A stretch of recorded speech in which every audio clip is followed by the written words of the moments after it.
Sveiki bičiuliai, visų pirma noriu pasidžiaugti tuo, kad mūsų akcija, kai rinkome pinigus ir pirkome dronus Ukrainai, vainikavo ne 6, o 7 dronai.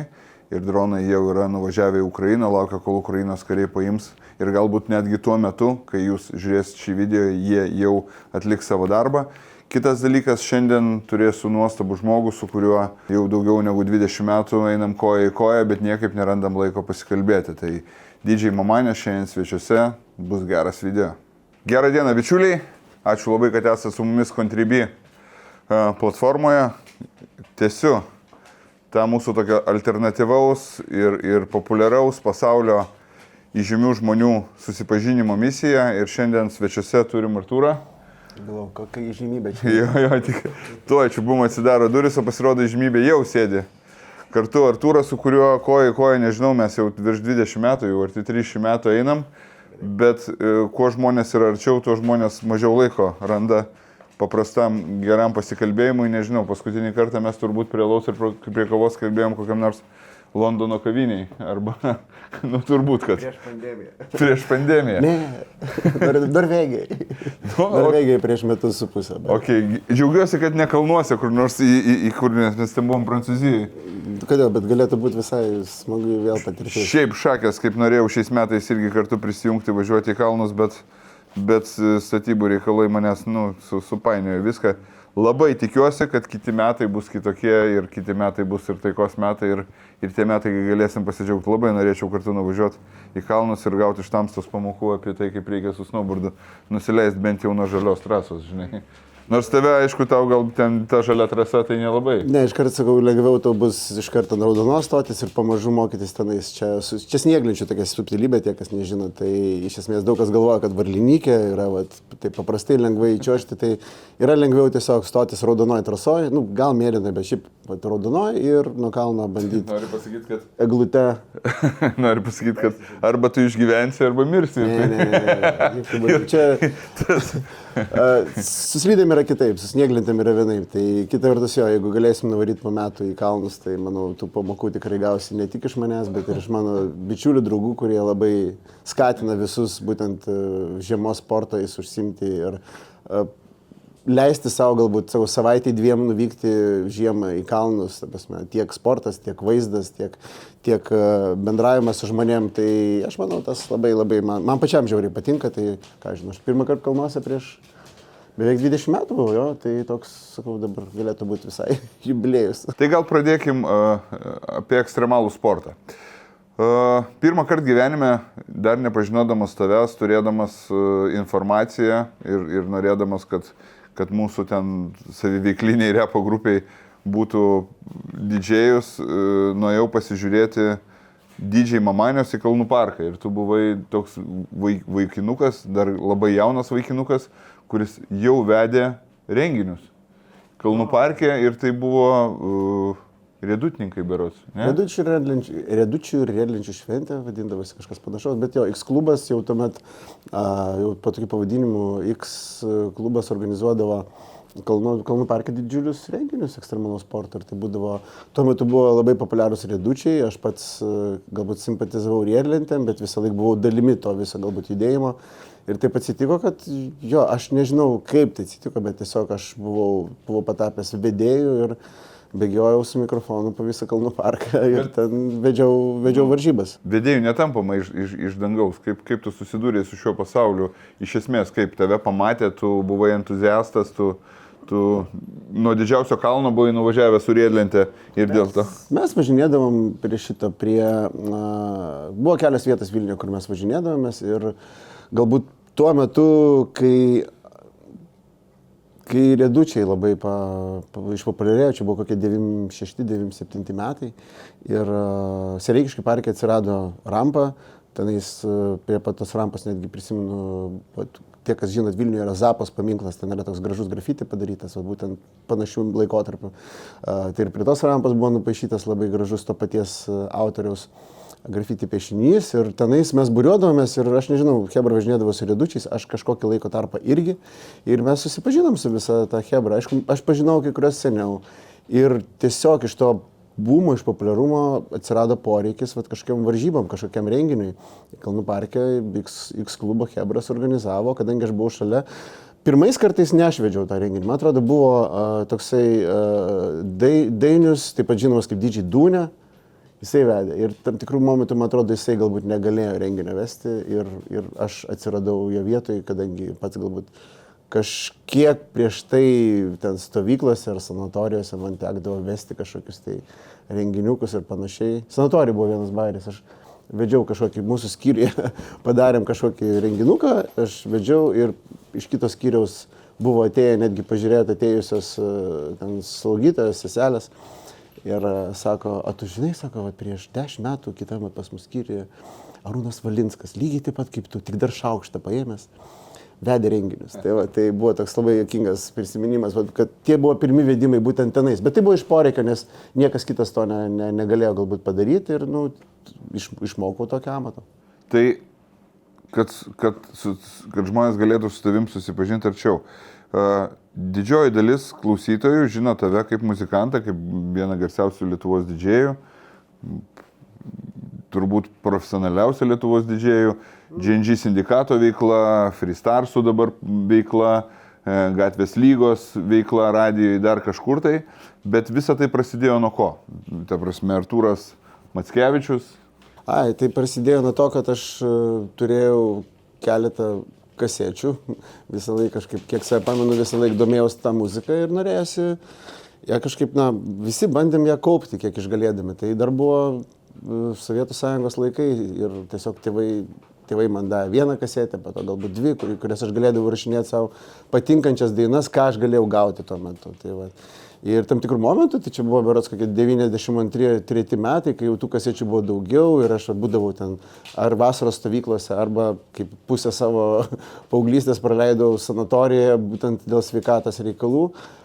Ten būdavo diskotekos ir darydavo tiesiog kartą į savaitę, turbūt penktadienį ar šeštadienį, neprisimenu, aktų salėje darydavo vietiniai, tai yra, kaip sakant, sanatorijos personalo vaikai, darydavo diskoteką ir iš įvairiausių tų skyrių sanatorijos galėjo Hebra ateiti ir sanatorijos gyventojai. Jo, sanatorijos patys gyventojai darė, o kaip sakyti, darbuotojų vaikai darė, o mes galėdavom ateiti pašokti. Ir kažkaip atsitiko, kad man pavyko įsiprašyti nebe mano skyriaus merginų pagalbos įsiprašyti, kad aš galėčiau ateiti su savo kasetėm pagrot. Ir man tiesiog davė tokį, tiesiog laiką, kad kol ten žmonės renkasi, tai nuo pradžių iki ten gal kokią valandą aš galėjau pagroti iš tų vadinamų kasečių. Tai o buvo... kaip tas grojimas atrodo? Ateini, paspaudi mygtuką ir groji kasetę? Tai tie, kas dabar sunku galbūt žmonėm, bet aš nebėjau, kad tavo Contribui Hebra žino, kas yra kasetė, kaip jinai groja ir panašiai. Tai iš esmės yra 2 kasečių dekas, kuris yra kaip pagrindinis masteris į salę. Ir iš esmės viena kasetė groja ir kai baiginėjasi kūrinys, tu stabdai ir bandai ritmiškai paleisti kitą. Tai tu turi susidėlioti, reiškia, įsirašyti iš anksto į 2 kasetes visą programą, kad permetinės gabalus. Tuo metu tos kasetės, aš negalėjau disponuoti, aš jų neturėjau tiek daug. Aš kiek turėjau, tiek turėjau. Tai iš esmės yra šalia magė, ant kurios ausinėm tu susirandi norimo kito kūrinio, kitą kūrinį, kurį nori miksuoti, tu susirandi jo pradžią. Ir susistabdai. Ir tada įdedi ir tada lauki. Įdedi jau į pagrindinę deką ir tada lauki. Tu stabdai vieną, paleidi kitą ir tada jau įmi kasetę ir ieškais jau kitą kūrinį. Tai toks ganėtinai sunkus darbas, bet jisai tada kitokio ir kitaip nebuvo. Tiesiog. Tai yra analoginis darbas. Toks, jo, ir taip yra toks galbūt... Ir kiek pamenu, tai 93 metais buvo tas pirmas grojimas, tai galima sakyti, pernai buvo jubiliejus 30 metų, kai aš pirmą kartą sugrojau savo DJ setą. Bet čia buvo tiesiog iš reikalo, nes aš norėjau pasidalinti muziką, kurią turėjau ir maniau, kad būtų fainai žmonėmis pasidalinti. Ar muzika iš karto buvo repas? Oi ne, bet didelė dalis taip, nes...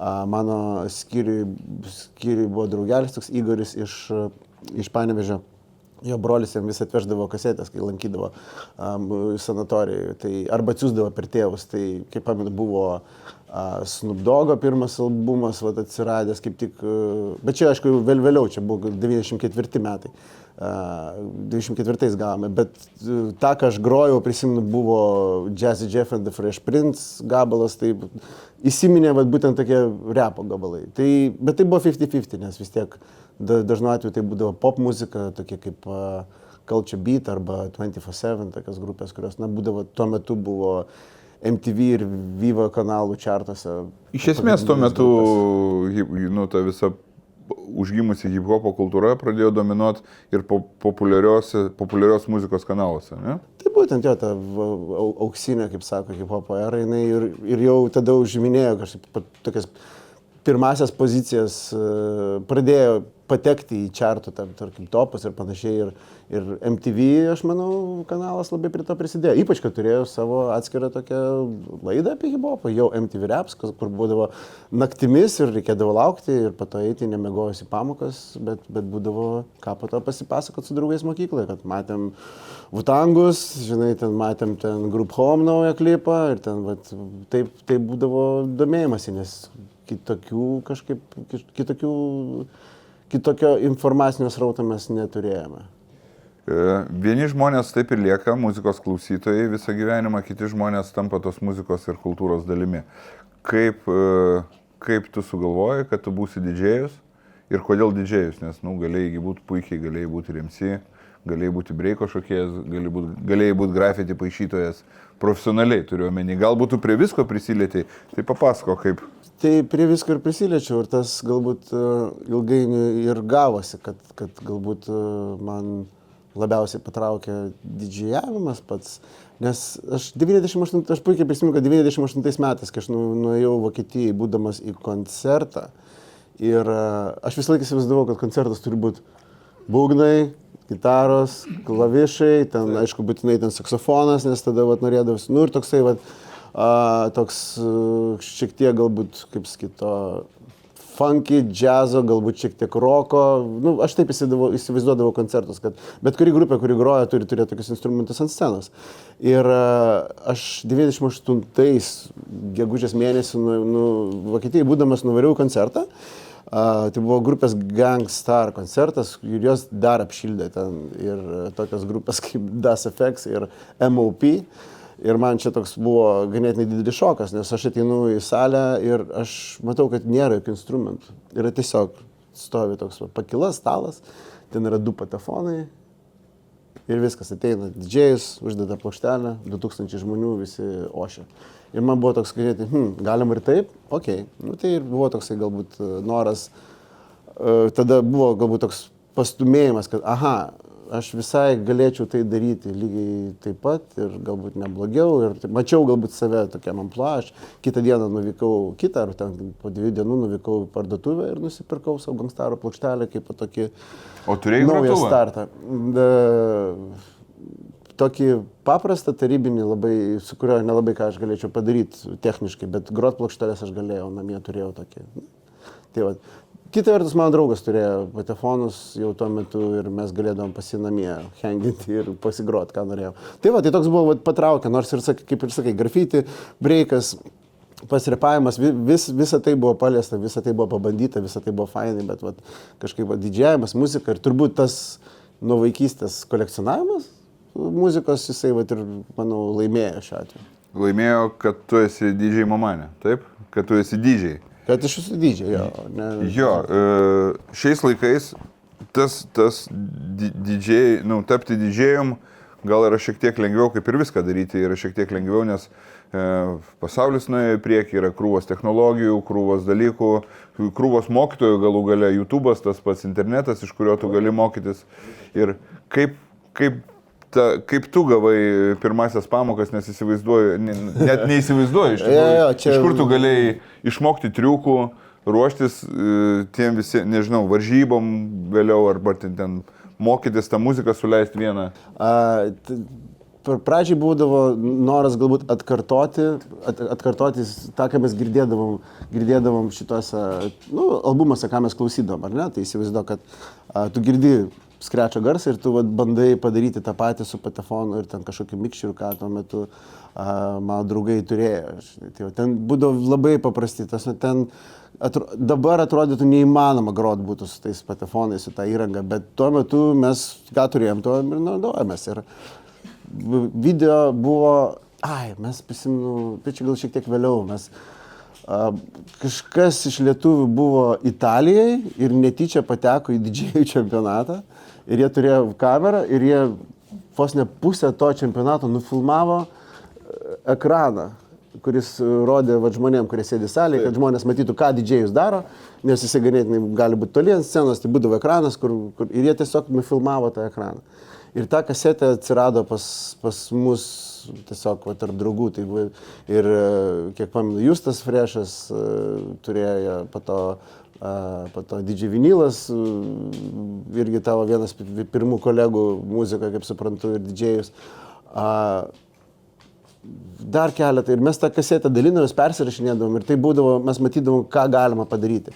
Bet prieš tai mes klausydavom ir girdim garsą ir bandom padaryti kažkaip tą patį, bet bandom atkartoti. Ir pamenu vienas iš tokių tiesiog išbandymų, kur, tarkim, jeigu ant mikšerio yra išjungtas faderis, yra nustumtas į šoną, patefonas groja, bet muzika negroja.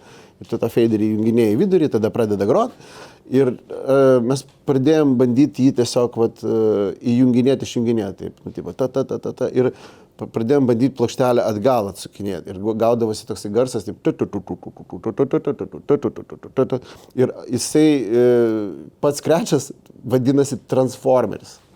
Nes jo yra to Transformer kaip sakyti, virsmo garsas arba kai jisai susideda į mašiną, tai yra labai, labai toksai, labai panašus, bet tuo metu mum atrodė, mes išradom šitą skrečą. Mes padarėm šitą, tu matėjai, gavosi jo ir tada ten mes bandėm ir toks, tie visi pirmi bandymai ir atrodė, kad mes išrandam kažką naujo, nors tas jau buvo padaryta 10 metų prieš.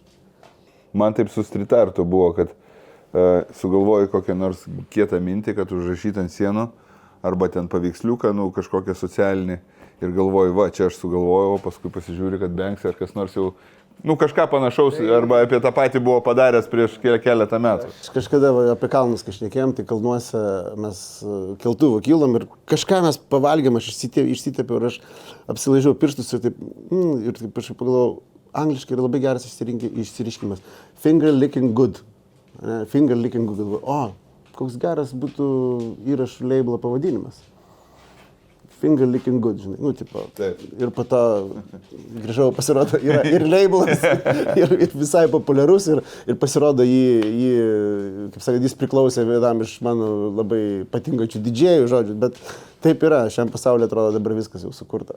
Aš irgi kažkaip, tokia mintis man į galvą atėjo. Tu esi vienintelis nežinau, ne pasaulyje, bent jau Lietuvoje, nežinau, gal ir pasaulyje, tu geriau žinai, didžėjus gavęs geriausio instrumentalisto apdovanojimą kasmetiniuose didžiausiuose šalies muzikiniuose apdovanojimuose. Ką tu pats apie tai galvoji? Aš nežinau, Didžėjai, tiesiog, kad žmonės suprastų, dažniausiai tai būna gitaristai, būgnininkai, muzikantai, kurie groja muzikiniu instrumentu, bet niekas iki tavęs neskaitė, kad patefonas ir grojimas patefonu gali būti prilygintas gitarai ar nežinau, triūbai. Ne, aš sutinku, kad tuo metu, kai tas apdovanojimas buvo įteiktas, tai buvo ganėtinai didelis siurprizas man, didelis šokas visuomenį, nes kaip čia taip gali būti. Ir dabar aš galbūt kažkaip kitaip galvoju apie šitą dalyką, nes toks man atrodė kažkoks kaip ir akibrokštas tuo metu. Gali žmonės, turėti skirtingų nuomonių, kas kaip jūs grupėje, tiek tu, tiek Kastis, tiek Donce, vis tiek matėt, stebėjot, kaip viskas vyksta ir koks tas patefonas buvo, taip. Kokia dalis grupės muzikos jisai buvo. Ir nuo to, aš manau, neatimsim, bet pats apdovanojimų galbūt atrodo, dabar man atrodo, kad tuo metu tiesiog atrodė, kad norėjo visiems po lygiai išdalinti apdovanojimus. Tarkim, davė ten apdovanojimą ten, už geriausią kūrinį vienam, ten už albumą kitam, atlikėjui trečiam. Man davė už instrumentalistą tiesiog. Tačiau tuo metu, jeigu aš turėjau, dėl ko tu klausai, tai tuo metu, jeigu aš turėčiau pagrysti šitą visą dalyką, tai buvo metai, kai aš, man atrodo, antrą kartą laimėjau didžėjų čempionatą, tuomet dalyvavau 2 džiazo festivaliuose su Linu Rimša ir mes turėjome 2 labai fainus projektus. Tai Kaunas džiazo festivalyje, taip pat Birštono džiazo festivalyje ir mes tiesiog turėjom, aš buvau dalimis to džiazo projekto kūrime. Bendo, tu viso Bendo, jo, mes kartu su Linu Rimša sėdėdavom studijai, klausėm plokšteles, sampluodavom, ten lūpindavom, ten žodžiu, darėm didelius darbus ir tai irgi yra labai didelė dalis. Plus svarbiausias ir turbūt esminis dalykas, dėl ko tas apdovanojimas buvo, tai G&G Sindikato antras albumas Gatvės lyga, kuris tuo metu tiesiog sprogo ir vėlgi būnant dalimi to viso albumo, aš buvau turbūt taip pat pastebėtas tos pačios komisijos. Tai va, ir taip atsitiko, kad aš ten atsiradau tarp nominantų ir mūsų pačių visų siurprizų dar ir laimėjau ten tą apdovanojimą. Nežinau, aš dabar sąžininkai sakau, aš jau nesureikšminu. Turėtų tą apdovanojimą dar? Kažkur yra. Nes žinoma yra, aš jokių būdų jo kažkur neišmesiu. Kur tu laikai apdovanojimus savo? Aš juos sudėjau, man atrodo, į dėžę. Kažkurie apdovanojimai yra... Neįsidėliojęs ant lentynėlės? Keletą mažų tarp knygų, bet tos knygos dabar jos nustuminėja šiek tiek iš šono. Bet kai kurie, pavyzdžiui, tas Bravo apdovanojimas, tai jis labai ten subirėjo. Ten ta žvaigždė, jinai atsilupo, jinai tokia nelabai graži patapo. Ir kai kurie apdovanojimai su laiku taip kažkaip jie apsineša kažkokių tai keistų rūdžių sluoksnių, kur jie nėra labai išvaizdus ir aš nežinau, gal netgi ir sveikatai nėra gerai. Tai aš nemažai jų tiesiog esu dėžę supakavęs ir išnešęs į rūsį. Išmesti, aišku, neišmetu. Koks apdovanojimas yra tau pats brangiausias, artimiausias, kurį tu tą vieną pasimtum, jeigu nežinau, keltumės į Marsą gyventi? Aš net neįsivaizduoju, jeigu į Marsą, tai reikėtų vietos taupyti, tai žinai, jis turėtų būti mažiausias.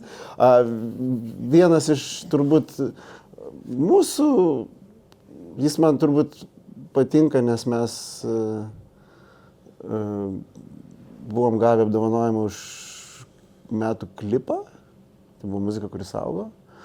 Ir tais metais mes 3 apdovanojimus gavom, atrodo, ir mes juos kažkaip pasidalinom. Vieną davėme klipo režisieriui Linui, vienas yra, man atrodo, pas Doncą studijoje ir vienas yra pas mane.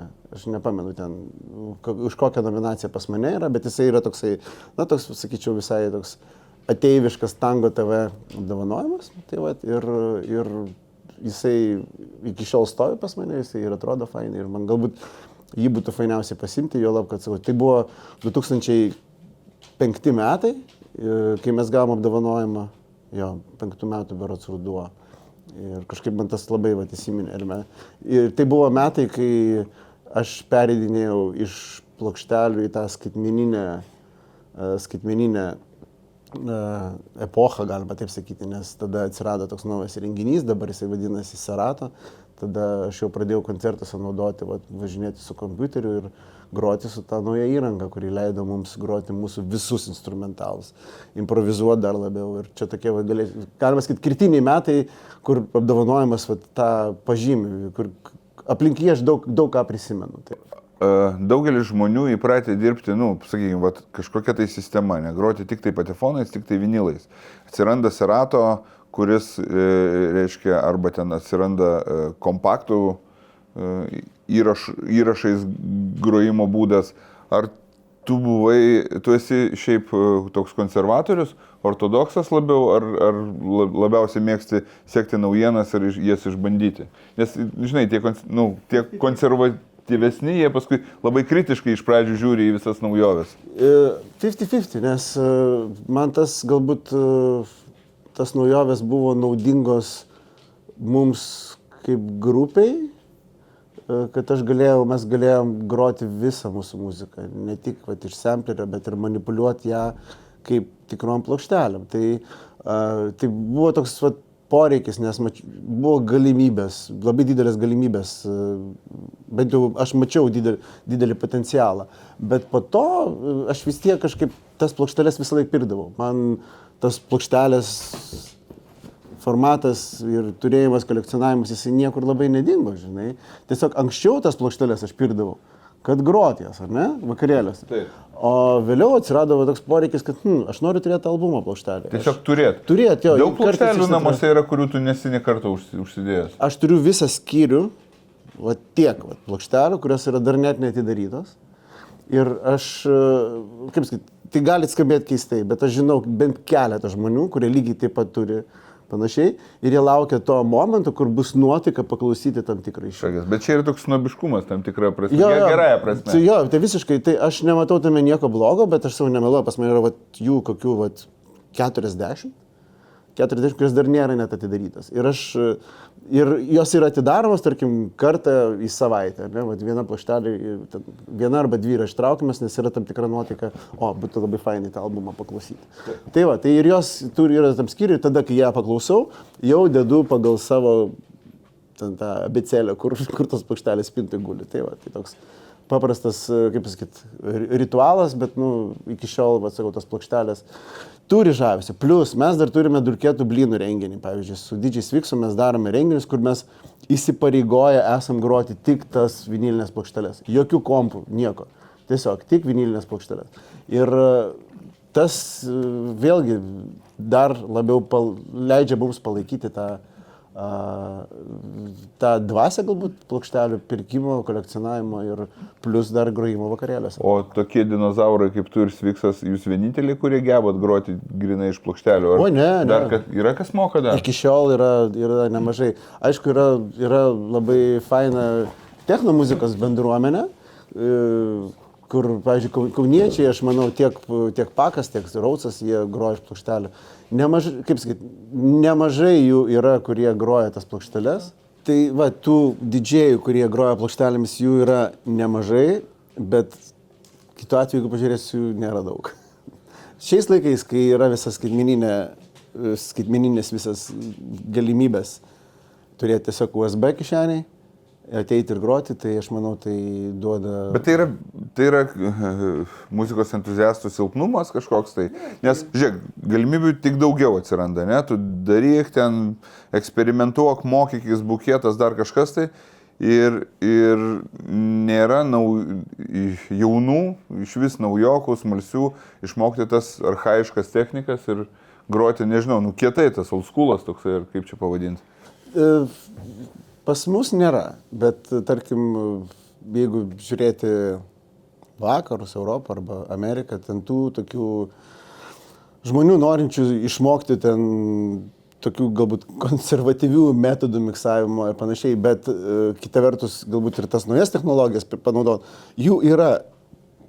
Galbūt nėra tai dideliais kiekiais, kai tai būdavo anksčiau ir tas galbūt yra atslūgę, nes dabar didžiai, kur yra vakarėliai, klubai, barai, kur žmonės tiesiog nori ateiti pašokti, jiems nėra įdomu, iš ko didžėjus groja, su kuom ir panašiai. Tai automatiškai ir kai nėra tokio poreikio susidomėjimo, tai ir patys didžėjai galbūt turi savo būdų kažkokių, tai tiesiog jiem patogu taip ir tai yra okei. Aš nebijoju, kad aš šiais metais pats į kelius renginius ateisiu, išsitrauksiu USB, kurį turiu kišenėje, kad čia kiekvienas didžėjus, manau, turi. Ir aš ateičiau dabar galėčiau groti. Tiesiog, išsitraukiu šitą, įdedu ir galiu groti. Ir tas yra ganėtinai patogu, ypač tam tikrais atvejais, kur atvarai ir tau draugelis sako, davai prisijung groti. Davai, išsitrauk. Ir tai yra dar viena dalis malonumo, kad tu gali prisijungti prie didžėjaus, groti kartu. Tai negalima vienareikšmiškai pasakyti, kad, jūs nesimokat su vinilais groti, čia jūs ne didžėjais. Jokių būdų. Tiesiog, kiekvienas, aš manau, pagal savo poreikį pasirenka. Ir jeigu jam patinka, jo. Nukeliavęs į priekį, bet ar aš būsiu teisus pasakęs, kad hip-hopo kultūra prasidėjo nuo didžėjaus. Taip, didžėjai įkūrė hip-hopą, pavadinkim, išrado hip-hopą, sukūrė, pradėjo hip-hopą, buvo pirmieji ne tik didžėjai, bet ir MC buvo didžėjai. Tai ir kažkada didžėjai buvo asmenybė, ta prasme, tai kultas, tai žmonės teidavo pažiūrėti didžėjaus, apie tai, ką jis geba, kaip jis tai daro, tada jie domėdavosi ir matė jo kietumą, jo veiksmuose, jo technikoje, jo įdėtam, jo meistriškumas. Labai daug lemdavo jo charizmą, lemdavo jo populiarumą ir jis buvo žvaigždė. dabar, vat, iš tavo, pataisyk, jeigu ne, dabar dabartiniai visuomenėje didžėjus jau yra toks tiesiog vat, vakarėlių grojikas, žmonės eina pasišokti, kaip sakai, ir niekam nebeįdomu. Pem.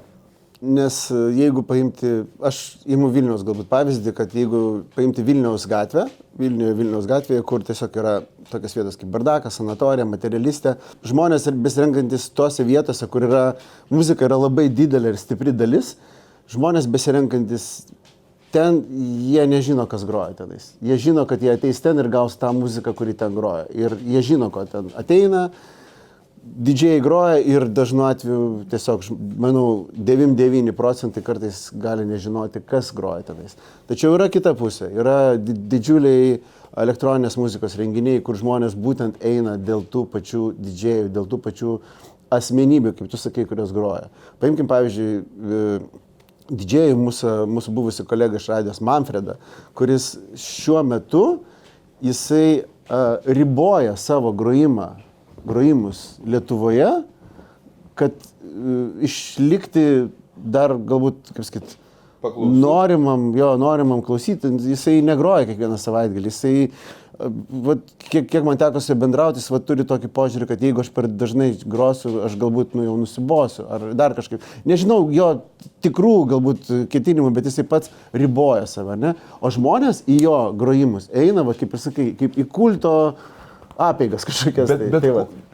Aš mažai žinau apie tai ir tu matai, o kuom skiriasi? Nu, gerai, groja muzika ir groja. Vienas bičas miksuoja ir kitas bičas miksuoja.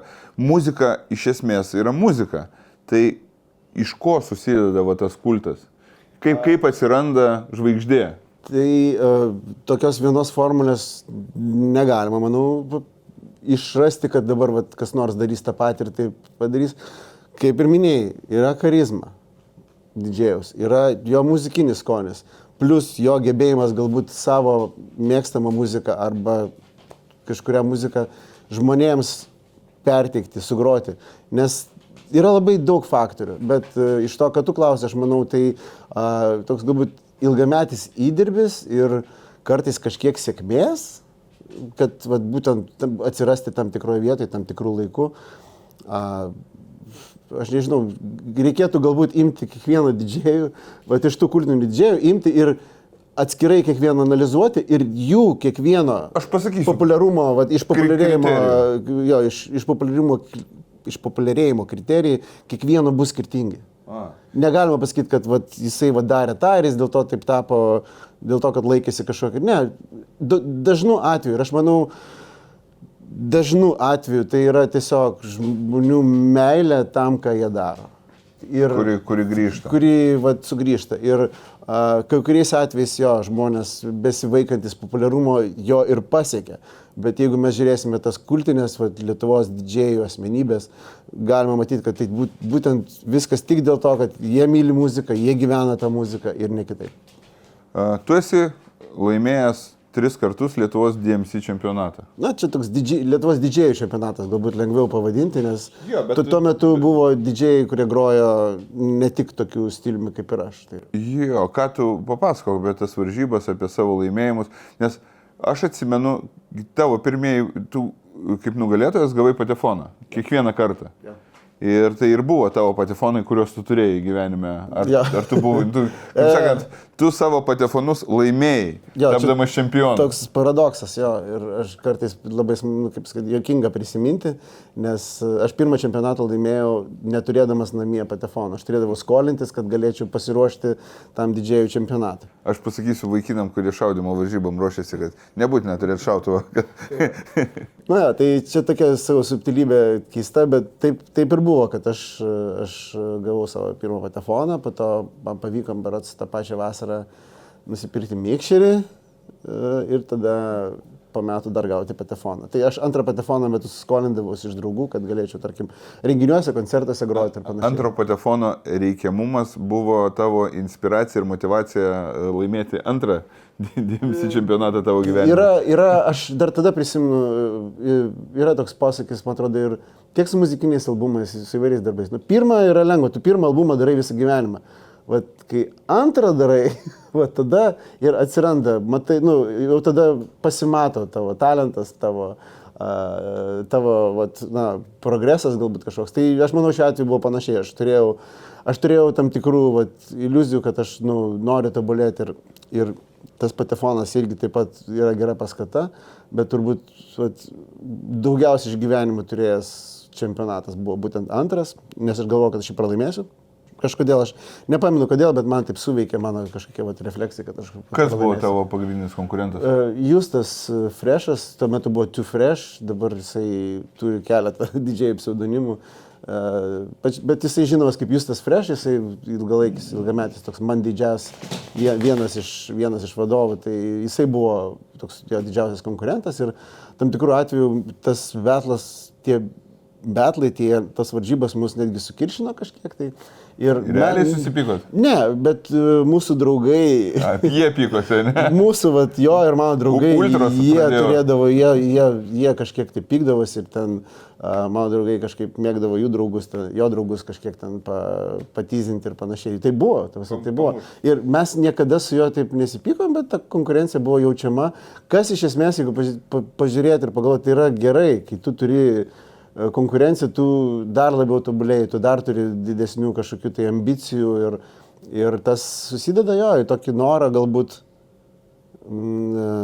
ir nugalėti, ir savo kažką įrodyti, bet visumoje viena iš paskatų ir yra, ta konkurencija yra labai toks ryškus, sakyčiau, faktorius. Aš nemačiau, kaip tu ruošėsi didžiai varžybom, bet matau, kaip tu ruošėsi sindikato pasirodymam. Tu esi vienas, kas nežino, tai man yra tas žmogus, kuris visada sudarinėja playlistą, sugalvoja programą, bairius, kažkokius viską, ten tą scenografiją pavadinkim, tai yra grinai. Ir labai rimtai, labai įdomiai, labai patinka man, kaip tu tai darai.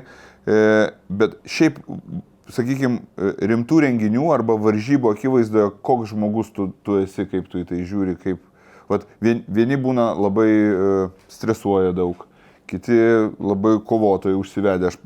Reikia pavaizdžiai sakyti. Mes turėjom kažkada tai Red Bull Sound Clash su Mikutavičium, ne? Nuostabus renginys. Jo, nuostabus renginys. Mes labai rimtai ruošėmės, viskas buvo labai fainai, žinai, pralošėm jį grinai ne dėl muzikos, ta prasme, nes pagal tai, kaip sugrojom viską, mes į vienus vartus tą Mikutavičių padėjom.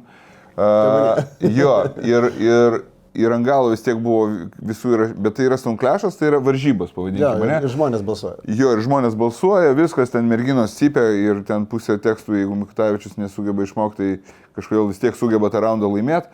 Tai čia aš vėl kalbu. Ant galo būna kalbama apie tai, kad draugystė ten yra, varžybose, ne, žaidžia Lietuvos Rytas ir Žalgiris, apie kokią draugystę ten gali būti kalbama, kai yra varžybos. Ir po to, kai mes taip nesąžiningai pralašėm, man, pavyzdžiui, buvo pikta, aš nenorėjau su nieko nei spausti rankų, nei sakyti ten, tu čia vis tiek, ne, ta prasme, aš einam bendrai nuotraukai, aš nenorėjau eiti, kai bendrai nuotraukai, galvojau. Nemyliu, ta prasme nenoriu, aš jaučiausi kaip kovotojas, kurį neleistų, žinai, smūgių į kiaušinius paguldė ant žemės ir vis tiek užskaitė kažkam tai pergalė, žinai. O kaip tu žiūri į varžybas, koks tu būni varžybų metu, kaip tu į tai... Jo, tas jaudulys jisai imdavo visiškai viršų, bet aš po pirmų varžybų buvau pasidaręs kažkokias tai įžvalgas, kaip ir ką daryti, nes kaip pirmas varžybas, kai man teko laimėti, aš labai prisimenu, kad aš žiauriai stresavau ir man buvo labai sunku valdyti emocijas ir kažkaip susikaupti, nes buvo tiesiog... Tuo metu buvo netgi keičiamas kažkiek taisyklės pagal tai, kas vyko pačiame tame čempionate, nes renginio organizatoriai norėjo kažkokios tai dar labiau didesnės intrigos ten ir panašiai, kas buvo visai gerai, nes kaip šou elementas buvo tikrai labai fainas. Ir aš prisimenu, kad aš tiesiog pusę viso vakaro neprisimenu dėl viso to jaudulio. Ir aš supratau, kad man reikia kažkaip tvardytis, reikia kažką daryti, kad to jaudulio nebūtų. Kad tiesiog tas jaudulys kažkiek būtų prislopintas. Ir aš radau būdų, kaip tai padaryti. Ir aš jau kitais metais tiesiog, jeigu būdavo kažkokia pertrauka, aš eidavau pakvėpuoti grynu oru. Prisimenu, kad netgi po finalinio grojimo aš nuėjau pasivaikščioti po Klaipėdą aplinkų rajono. Tiesiog, bet pabūti vienam, ne su kažkuom, ne kažkokia aplinkoje, aš radau tokių būdų. Bet vėlgi tai buvo tik tai keli čempionatai. Aš manau, tie čempionatai, tie turnyrai, tie, kurie dalyvauja dažniau, jie ir taip galbūt su laiku išmoksta galbūt tas emocijas valdyti, nusiteikti grojimui ir kad viskas būtų, kaip sakant, pavyktų taip, kaip jie nori. Tiesiog tai yra ilgalaikė praktika, pas mane jos nebuvo. Tiesiog reikėjo mokytis, kiek įmanoma po truputį tą visą dalyką valdyti. Ir aš pilnai tave suprantu, jeigu tai yra toksai, tavo atveju tu galbūt žiūri kaip į sportinį, tarkim, būnant muzikiniam betle, tu žiūri kaip į sportinį, kad tu priešininko nemėgsti. Ir visi matom ir žinom, ir yra dažnu atveju matom, ant kiek nelaiko nervai sportininkams, jiems sunku tvardytis. Mūsų atveju tai yra galbūt paprasčiau, aš manyčiau, tokio nėra galbūt priešiškumo, o labiau yra didesnis noras pačiam pasirodyti gerai. Tai toks galbūt skirtumas yra. Ne kiek nugalėti kitą, bet kiek pačiam savo rodyti. Mano pirmas čempionatas buvo. Aš buvau savo pasidaręs tam tikrą, kaip sakyti, neužduotį, tokį tikslą savo. Buvau pasidaręs tikslą, ką aš noriu tame čempionate nuveikti. Tai nebuvo laimėjimas. Tai buvo tiesiog noras patekti į 10-tuką, įrodyti savo, kad hip-hopas gali būti tarp elektroninės muzikos, šokių muzikos didžėjų. Jeigu aš esu 10-tukė Lietuvoje, kur Lietuvoje pilna ir daug didžėjų, jeigu aš esu 10-tukė, reiškia, tai tas hip-hopas kažko vis tiek vertas. Jisai turi savo klausytoją, jisai turi savo žavesį. Ir netgi tie žmonės, kurie ateina čempionatą klausyti šokių muzikos, ir jiems patinka tai, ką aš darau, tai jau yra didelis laimėjimas. Hip-hopo laimėjimas. Hip-hopo, mano laimėjimas, man tai buvo toks mano iššūkis ir aš jokių būdų neįsivaizdavau, kad aš galėsiu laimėti. Ne per ką, bet po pirmos dienos aš prisimenu, kai patekau į 10-tuką ir tada jau buvo 10-tuko, kitą dieną buvo top 10 didžėjų, aš patekau antrų numerių, kas buvo nesuvokiama. Ir buvo, sakau, toks, aš jau viską įrodžiau. Bet jaudulys jėmė savo ir man buvo labai sunku tą antrą dieną atlaikyti, bet ką žinau. Ja, bet gyvenimas rodo tai, kad tas įrodymas niekada nesibaigia. Kai įrodai kažką, tai paskui vėl reikia įrodinėti. Ja, bet čia labiau savo, ypač šiais laikais, manau, čia mes savo bandom kažkaip įrodyti kažkokius tai dalykus, sudėlioti į savęs progresą, nes aš dabar vienas iš tokių postumų yra, kad tu vis tiek eini, tu vis tiek, kad ir su tom plokštelėm, tu kolekcionuoji, tu domiesi, nesustoji, tu bandai progresuoti, nes dabar būtų labai lengva tiesiog varyti, groti koncertus, groti muziką, kurią aš grojau prieš 20 metų ir viskas kaip ir okei, bet pačiam asmeniškai tai nėra jokio postumio ir norisi, kad kažkas tai judėtų į priekį. Tu turi kokias nors tradicijas gyvenime? Nežinau, šiaip gyvenime, nebūtinai muzikoje, muzikoje, prieš koncertus nežinau, pavyzdžiui, tu visą laiką esi visada su kepuraitės. Bet pavadinkim visada. Pastaruoju metu jo, tai aš dabar būna kartais, kur Facebookas išmeta senas nuotraukas, pamatai be kepurės, taip, oba, ir taip yra buvę. Jeigu man reikėtų vizualizuoti, nepasakyčiau nė vienos. Ja. Ką žinau, tai kepurė tokia mano dalis, tiesiog. Kodėl? Ką žinau, įvaizdžio dalis tokia, kad aš visą laiką, anksčiau aš labai visą laiką norėjau tų kepurių, 90 metais prisimenu su nepriklausomybė, kai atėjo jau iš vakarų šiek tiek drabužių ir visą kitą klipose matydavau ir man kažkodėl tos kepurės buvo kažkas pasakiško. Puikiai prisimenu pačią pirmą kepurę, kokią tėvai man nupirko. Palangoje aš ten vos išprašiau už 32 litus. Palanga 80? Ne, Redskins.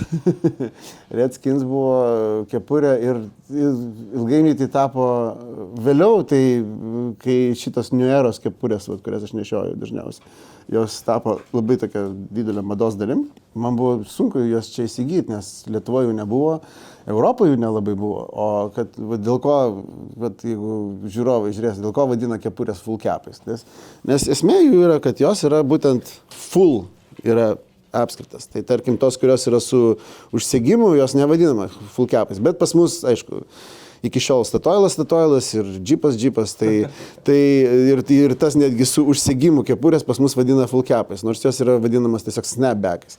Tai va, tai jos, ir jūs suprantate, kad tai yra, kiekviena kepurė, tokia, jinai turi savo dydį. Tai aš savo galvai turiu pirkti specialaus dydžio kepurę.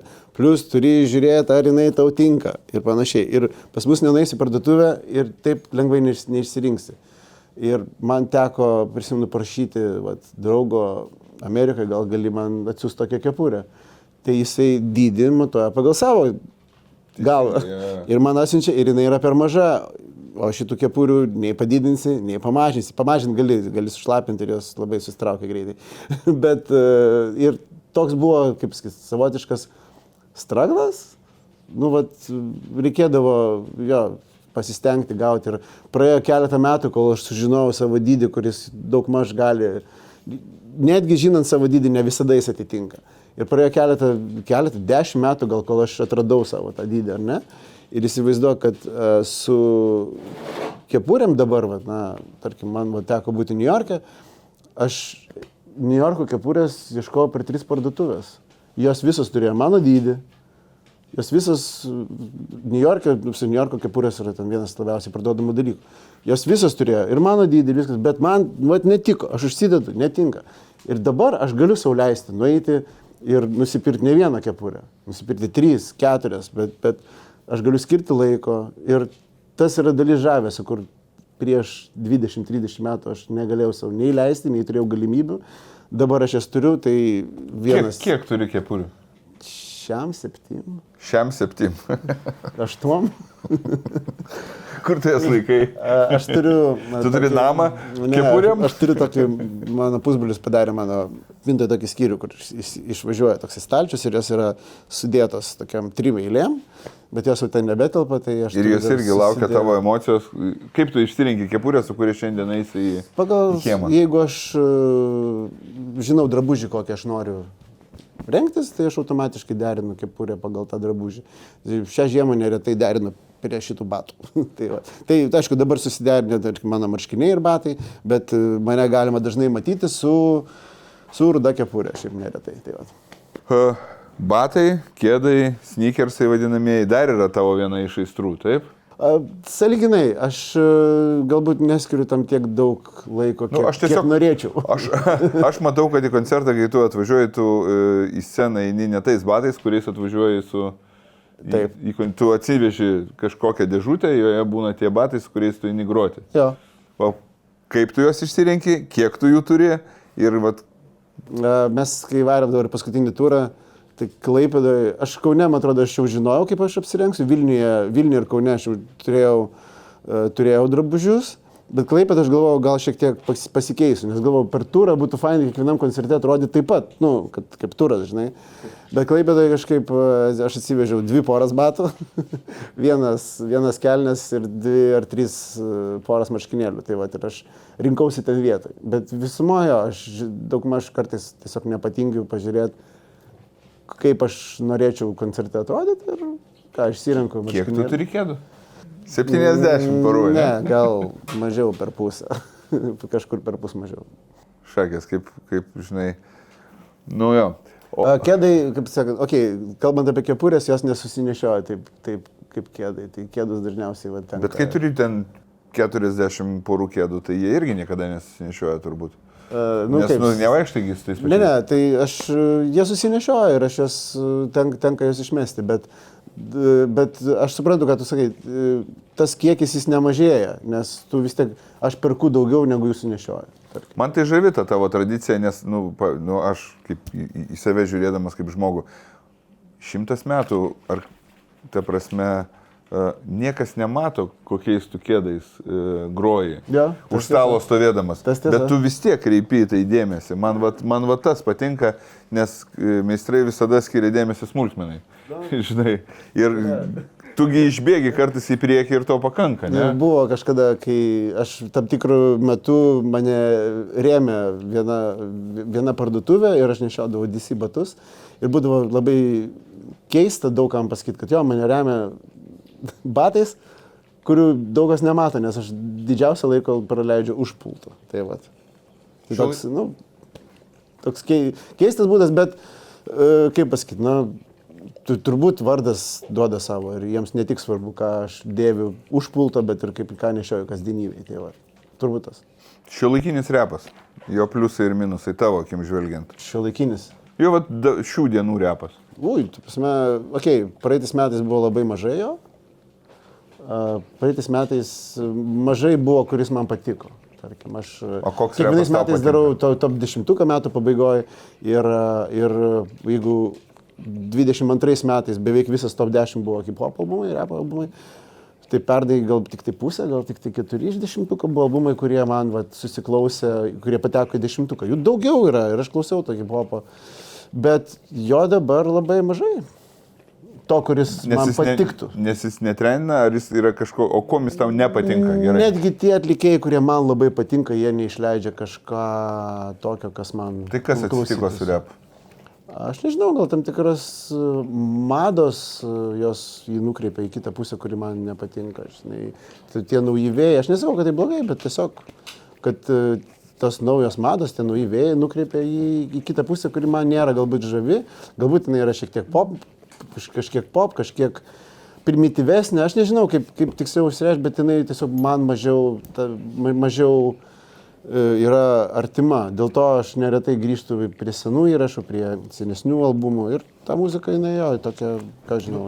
Visai, ypač jeigu žiūrėt, kad dabar labai nemažai žmonių apskritai mėgsta tą, kaip sakyti, nostalgijos jausmą, ten 90-ų skambėsi, vėl galbūt kažkiek tai pargrįžta. Ar grįžta poezija į madą? Nes man pavyzdžiui, pagrindinė repo problema šiais laikais, kad dingo poezija, dingo eilėraščiai, dingo žinutės, dingo meno rūšis, pasidarė atskirų garsų ir kažkokių tai norų išraiškos būdas, žinai. Jo, bet jinai yra kitur, jinai yra kitos muzikinėse stiliuose. Gal, bet aš suprantu, kad tu turi minį, kad hip-hopė tai nėra dominuojantis faktorius. Tai hip-hopė tai nebėra tas esminis dalykas. Ir negrįžta? Vis tiek istorija, sako, spirale juda visą laiką. Aš labai tikiuosi, kad sugrįž, nes būtų liūdna, jeigu nesugrįžtų. Tiesiog, sakau, yra...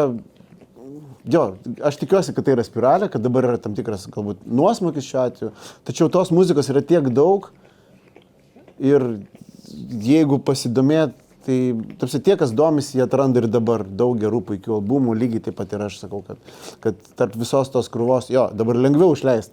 Lengviau paleisti muziką. Žmonėms nereikia leiblų, kad jie suvestų muziką ir jiems nurodinėtų, kad reikia kokybiškiau ir kažkaip padaryti. Dabar tiesiog, tu padarai su telefonu, gali gabalą padaryti ir idėją ir tai va, imkit, klausykit. Aš manau, kad tos muzikos yra žiauriai daug ir dabar sunkiau tiesiog jas rasti, bet įmanoma. Vis tų fakto galiu tokį labai fainą pasakyti, kad čia buvo 22 metų. Faktas toksai, kur YouTube'e buvo 14 milijonų kūrinių YouTube'ai. 14 milijonų kūrinių, kurių niekas nepaklausė. Niekas ir nei vienos peržiūros, nei vieno perklausimo. Tai tu įsivaizduoji, kokie kiekiai tai yra. Jeigu anksčiau būdavo kompaktas, ten plokštelė ar ne, kasetės, tu jau perki, tu jau žinai, kad tu gauni. Žmonės dabar leidžiant net negali būti tikri, kad ta muzika apskritai pasieks klausytoją. Tai va. Paskutinis klausimas, apie kurį noriu šiandien mūsų trumpam pokalbį pasikalbėti, yra vienas iš turbūt didžiausių inspiracijų įvykusių mano gyvenime pastaraisiais metais. Esu pasakojęs ne kartą, kad aš kokius 3 metus vis bandau rasti savyje jėgos stiprybės prabėgti maratoną, grinai savo gyvenime įrodyti, kad aš esu gebantis prabėgti maratoną žmogus, nes prabėgti maratoną yra labai sunku. Fiziškai, ypač kai tu nesi profesionalus bėgikas. Dabar pagalvoju, ir kai nesi profesionalus statybininkas. Tai padaryti kitus darbus. Tai ir man kaip žaibas iš giedro dangaus. Sąžiningai, aš kai pirmą kartą, pamačiau, paprastai, mama neprabėgo New Yorko maratoną. Maratoną New York'e prabėgo. Ir tai aš pamačiau iš socialinių tinklų, tu nė žodžio mum neprasitarėjai, niekada gyvenime. pamačiau socialiniuose tinkluose tuo momentu, kai mes buvom ką tik po koncerto, galvoju, palauk, tai mes vakar grojom ir tipo kitą rytą tu nuvarėjai į New Yorką, prabėgai maratoną, nieko nesakęs. Tai man, aš didžiuojos, be galo didžiuojos tavo šito poelgiu ir tavimi, kad aš tave pažįstu. Aš labai norėčiau būti toks pat kietas gyvenime ir padaryti tą, bet norėčiau, kad papasakotum, kaip iš esmės tas, nežinau, tas maratonas tavo gyvenime ėjo ir kaip tu įvykdai šitą projektą. Ir aš iš pradžių aš nepatikėjau, aš galvojau, kad čia tu kažką tai juokauji, čia kažkoks triukas, čia šiuolaikinė tokia, nežinau kas, bairį tu numetei tokį ir paskui žiūriu, ne bairis, rimti žmonės ten atsiliepia, rimti žmonės komentuoja, ten interviu prasidėjo radijoje, televizijoje ir žurnalistų.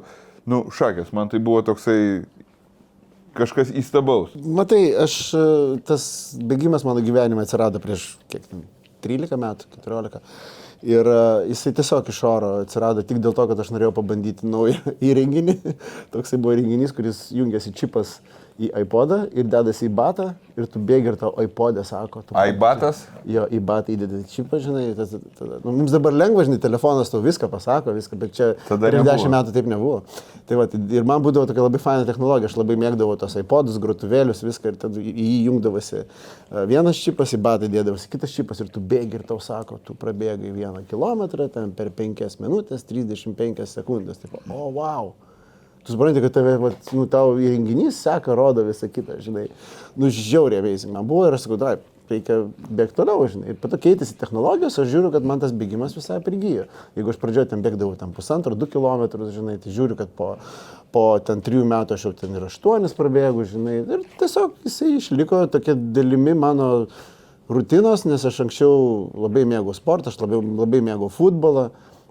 Bet prieš 10 metų jau nebuvo nei su ko žais, nei pačiam galbūt laiko mažiau. Esam ledo ritulį vienoje komandoje žaidė daug metų. Ledo ritulį irgi teko žaisti. Tai va, bet tas bėgimas liko kaip tiesiog sporto dalis, kuri kasdienė jo tokia rutina, kuri labai fiziškai pačiam padeda. Ir kas atsitiko vėliau, tai tiesiog aš savo daviau iššūkį, kad aš supratau, kad aš maratoną neprabėgsiu, bet su savo sveikata ir su savo kažkokiu galbūt užsispyrimu aš pusę maratono prabėgsiu. Manau, maratoną prabėgsiu. 21 kilometras, tai įkandama man. Tai va, ir tai atsitiko gal 19-20 metais, aš dabar nepamenu.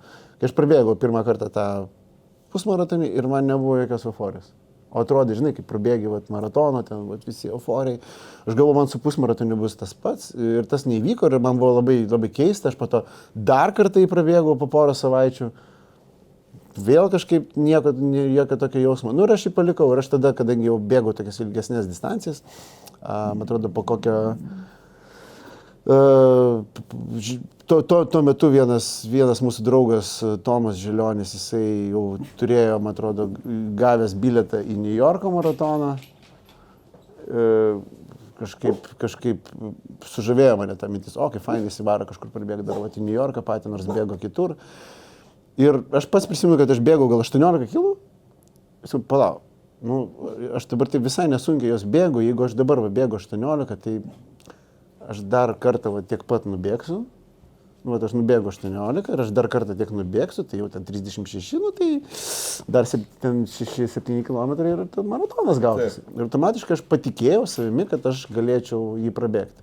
Bet supratau, kad man reikia daugiau nei tik fizinio pasiruošimo, nes mane veikia muzika, aš vis laik bėgu su muzika, man reikėjo kažkokį, bent jau tokio tematinio iššūkio, kuris man pagelbėtų. Tai va, aš supratau, kad jeigu tas maratonas turi būti prabėgtas, tai jis turi būti kažkur tai, kur man tai būtų lengviau daryti. New Yorkas kaip miestas buvo pasirinktas kaip lengvinanti aplinkybė? Taip. Kaip labiau galbūt inspiruojanti aplinkybė. Ta prasme, bet New York'e bėgti maratoną yra sunku. Sunkiau negu turbūt čia Vilniui prabėgti maratoną. Tai galim rasti jo lengvesnę kažkokią trasą ir panašiai, bet kalbant apie patį New Yorko maratoną, tai jisai vėlgi yra didžiausias pasaulio maratonas, tai jau tu dalyvauji metų įvykį. Žinai. Kiek žmonių dalyvauja? 50 000. Okay. Tai buvo padalinta po 10 000, buvo 5 bėgimo bangos.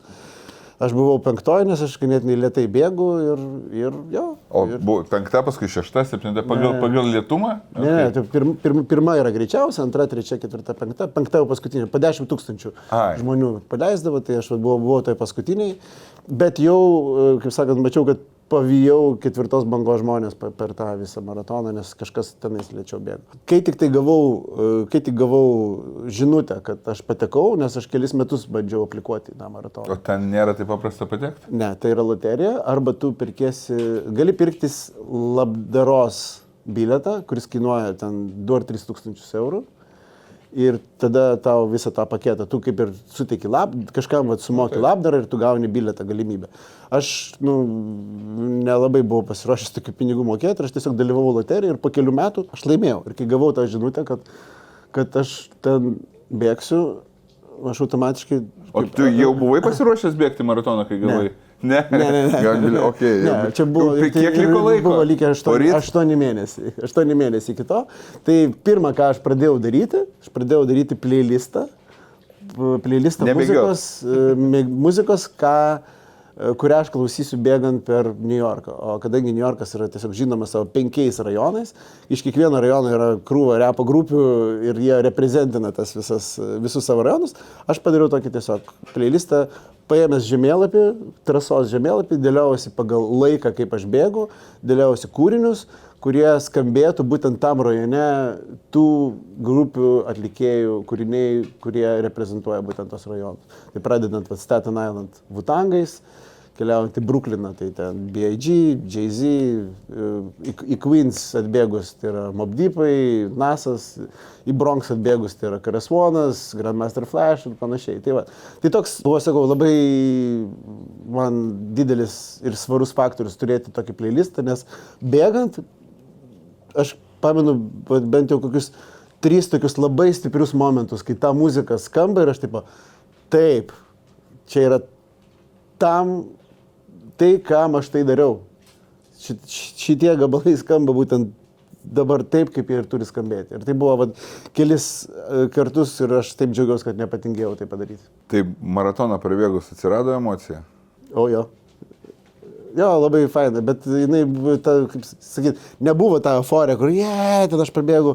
Viduje buvo labai džiugu, aš nukeliavau po finišo iš karto pavalgyti, nes šiaip įsivaizduokit, jūs bėgat maratoną, tai yra 5 valandas, tai jūs pusę dienos bėgat pusę dienos. Tai aš nuėjau į restoraną, pasiėmiau makaronų, alaus, pasidėjau medalį ir tas džiugesys viduje buvo labai nuostabus, nes aplinkui pilnas restoranas buvo tų pačių bėgikų ir jų palaikančių žmonių ir jie visą tą euforiją dar už tave padarė, nes jie visi džiaugiasi už savo kolegas ir panašiai. O tu kaip ir sakei, aš apie mano maratoną žinojo vos keli žmonės ir aš kažkaip stengiausi palikti tai savo.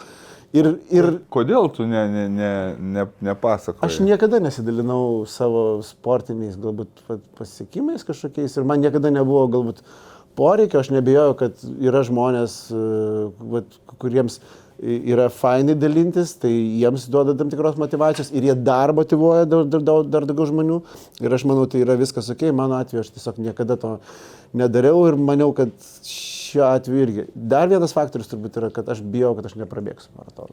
Ir buvo didelė tikimybė, kad aš to nepadarysiu, bet tai dėl to aš nenorėjau kažkaip aiškinti, hebra, aš varau bėgti maratoną ir tada aš neprabėgu ir tas jausmas mane turbūt dar labiau, kaip pasakyti, nuviltų negu pats maratono neprabėgimas. Tai aš niekam nesakiau ir aš netgi būčiau turbūt niekam nieko nesakęs, jeigu po mūsų koncerto manęs tiesiog keli pažįstami, kurie sužinojo, kad aš bėgsiu ir po Vilniaus koncerto sako, tai tu bent playlistų pasidalink. Bent playlistų to, žinai. Šiaip beje galima playlistų pasidalinti? Jo, jis labai nesunkiai... Kur jis yra, Spotify gal? Jis yra Spotify, jį labai nesunku, jį galima rasti šitam mano Facebook'e, Instagram'e yra nuotrauka ir ten prie jo yra ir pats playlistas. Yra straipsnis, Facebook'e labai nesunkiai prie DJ Mama nerasit maratono straipsnį ir prie jo prisektas visas playlistas. Kas sunkiausia buvo bėgant? Bėgant nebuvo sunku, sunkiausia buvo ruoštis. Sunkiausiai buvo ruoštis, kai likus... Ta playlistą susidaryti, ne? Ne, playlistas tai man čia buvo vienas malonumas. Tai va, ir jį kaitalioti ir dėlioti kūrinius vieną po kito. Sunkiausia buvo ruoštis, nes kai lieka 2 mėnesiai, tada prasideda toks intensyvus ruošimasis. Tai yra labai fainas dalykas, iš tikrųjų, ruošiantis. Tai kadangi aš bėgau sekmadienį iš ryto, tai Vilniuje, Lietuvoje tuo metu yra popietė. Tai aš stengdavausi bėgti ilgas distancijas sekmadieniais po pietų, kokią 4-5 po pietų, kad mano organizmas priprastų per tos 2 mėnesius, kad sekmadienį aš turiu kažkokį iškrovą. Kūnas tavo pripranta, sekmadienis reiškia, tai bėga. Pradžioj tai buvo žiauriai sunku. Pradžioj tu bėgi, tarkim, ten 25, 26, 30 km kiekvieną sekmadienį ir turi didinti. Treniruotė tokia 30 jo, km. Tu bėgioji beveik maratoną prabėgi. Visą savaitę tu bėgi ten po 8-12 km, o jau sekmadienį bėgi long distance, ne? Distancija, ilga distancija ir kas atsitinka, kad tavo kūnas kažkiek pripranta ir tu galvoji, davai aš prabėgsiu, likus savaitį prabėgsiu 40 ir tada jau tikrai aš prabėgsiu 42. Ir mane laiku sustabdo treneris ir sako, čia sako, didžiausia klaida yra. Visų pradedančių bėgikų, jiems visiems atrodo, kad taip yra. Pasirodo, ne, likus 2 savaitėms reikia mažinti ir apskritai ten kelias dienas prieš ten bėgti po 5 gal 6 km tiesiog. Kad tavo organizmas vėl sustiprėtų ir tu lengviau prabėgtum tos 2 km. Mano atveju taip ir buvo. Man nebuvo sunku bėgti, tik tam tikrų atveju galbūt aš jaučiau, kad man skauda galbūt keliai. Aš nepasirašiau nuokalniam. Mane ruošė įkalniam, sako, ten bus labai daug įkalnių, ypač šitam Central Parke bus įkalnės ir panašiai. Ir aš po to supratau, kad aš tai įkalniam pasirašiau, bet nuokalniam, o nuo kalno bėgant labai kerta per kelius ir tas skausmas pasirodė netgi bėgant iš Queens į Manhattaną ir po to bėgant iš Bronxo atbėgus į Manhattaną, irgi tenais, trečioje berods gatvėje, tokia ilga nuokalnė buvo, kur jaučiu, kad man tiesiog per kelius daužo ir turėjau sulėtinti tempą, kad man neskaudėtų. Tai čia toks galbūt buvo sunkiausias dalykas, bet nebuvo nekarto tokio jausmo, kad aš turėsiu sustoti, neprabėgti ir panašiai. Ir dar vienas turbūt dalykas, aš savo buvau užsibrėžęs, aš geriau nebėgsiu, bet aš neeisiu. O labai nemažai žmonių, tarkim, į įkalnes iš 10 8 žmonės eidavo ir tau reikėdavo jos apibėginėti, kas labai šnyzdavo. Bet, taip yra, jie eina, o aš savo pasakiau, aš niekada neinu, aš atėjau bėgti. Jeigu tu eini, tai tu nebėgi. Ne, tai aš atėjau... Tu neprabėgai maratono, tu praėjai. Tai ir man toks atrodė, kad padarykit taisyklę jiems, kad jie negalėtų eiti. Aš pats eidavau, jeigu kaip vandens stotelėse, tu negali bėgti atgal. Tai aš eidavau, aš niekada nesustodavau. Aš sustojau 2 kartus, vieną kartą padėti vienai moteriai, nes jinai tiesiog vidury trasos sustojo ir jai kažkas su koja atsitiko. Šiaip padėjau nueiti į šoną nuo trasos, kad netrukdytų kitiem ir kiti matytų galbūt, kad kažkas atsitiko. Ir vieną kartą man per ausinės pramušė garsas vieno didžėjaus, kuris grojo prie trasoje. Aš girdžiu, kad žiauriai geras gabalas. Aš sustojau nusišazaminti. Aš jį nusišazaminau ir bėgau tada toliau. Dar jam daviau dar jam žaibą, žinai, ir nubėgau toliau. Tai man tokie 2 sustojimai buvo, kurie visiškai tokie,